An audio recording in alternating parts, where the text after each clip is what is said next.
ক'ৰবালৈ যদি যোৱাৰ মানে প্ৰগ্ৰেম থাকে দুদিন আগতে ক'লে ভাল পাওঁ যদি আগদিনা ৰাতি কয় মানে কি ক'ম আৰু মাইকী মানুহৰ যথেষ্টখিনি মানে চিন্তা থাকে ঘৰ এখন চম্ভালি খুৱাই বোৱাই ল'ৰা ছোৱালীক নিজেও খাব লাগিল সাজু হ'ব লাগিল তাতে আকৌ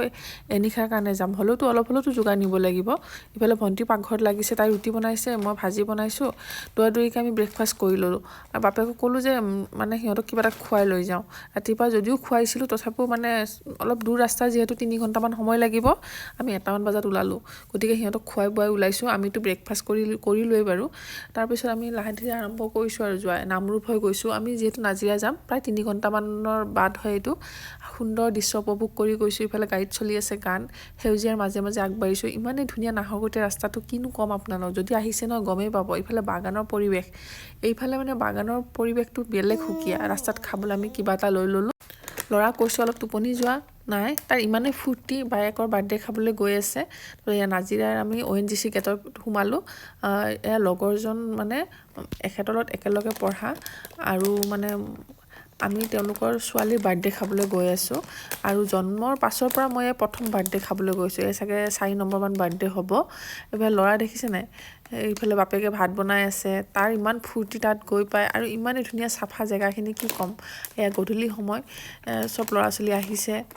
তাইক এটা পুতলা লৈ আহিছিলোঁ ইমান ফূৰ্তিও পুতলাটো পাই তাই কিন্তু কি হ'ব ছোৱালীজনীৰ গাটো বেয়া ভীষণ জ্বৰ সেইটো অৱশ্যে ছিজনেই আছিলে দেই জ্বৰ হোৱাৰ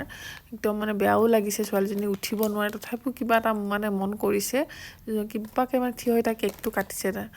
মানে কি ক'ম বেয়াও লাগিছে তাইলৈ আৰু ইফালে মাকৰো গাটো বেয়া হৈ আহিছে মানে এটাৰ জ্বৰ হ'লে আনটোৰ হয়ে নহয় আইতাকেও দেখিছেনে ইমান ফূৰ্তি কৰিছে ইফালে ল'ৰাটো একদম কেক মানে এই সানিছে এয়া তাক সানিছে সিহঁতৰ ল'ৰা ছোৱালী কি আৰু ইফালে ৰাতিৰ সময়তে এয়া আমাক থাকিবলৈ যে গেষ্ট হাউচ এটা ঠিক কৰি দিলে ইমানেই মানে যিহেতু তেওঁলোকৰ কোৱাৰ্টাৰ হয় আমাক থাকিবলৈ অসুবিধা পাম বুলি গেষ্ট হাউচটো এনেকৈ দি দিলে ইমানেই ধুনীয়া পৰিৱেশটো নিজান কিনো ক'ম মানে চিনেমাৰ শ্বুটিং কৰাৰ নিচিনা ঘৰবোৰ নিচিনা লাগিছে মানে প্ৰায় মেডিকেলৰ নিচিনা দেখিবলৈ চাফ চিকুণ দেই কিন্তু ৰাতি মোৰ একদমেই টোপনি নাহিল মানে আছুতীয়া কাৰণে নেকি ৰাতি ভালদৰে মানে জেগাখিনি আন্ধাৰত ইমান গম নাপালোঁ কিন্তু ৰাতিপুৱা যে চাইছোঁ ইমানেই ধুনীয়া চাফা গছ গছনিৰে ভৰা কিন্তু ক'ম এনেকুৱা পৰিৱেশ পালে মানে আহিবলৈ মন নাযায় কি ধুনীয়া মানে একদম মুকলিমূৰীয়া আৰু একদম নিজান হৈ আছে কোনো ভিৰ ভাৰ নাই শান্ত পৰিৱেশ তাতে অলপ ফুৰিলোঁ আমি ঘূৰিলোঁ মানে ৰ'দ অকণমান লৈছোঁ দেই তাৰপৰা মানুহজনে ক'লে ব'লা দেৰি হ'ব তাতে ইফালে ফোন কৰি আছে সিহঁতি ভাত ৰেডি হৈ আছে খাব লাগে ইফালে আমি মানে ভাত পানী খাই ওলাম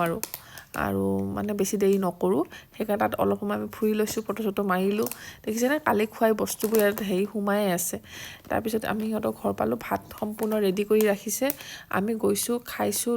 তাৰপৰা আৰু ওলাই দিছোঁ আৰু ওলাওঁতে প্ৰায় 2টা বাজি গ'ল আৰু আজি ভিডিঅ'টো ইয়াতে সামৰিছোঁ ধন্যবাদ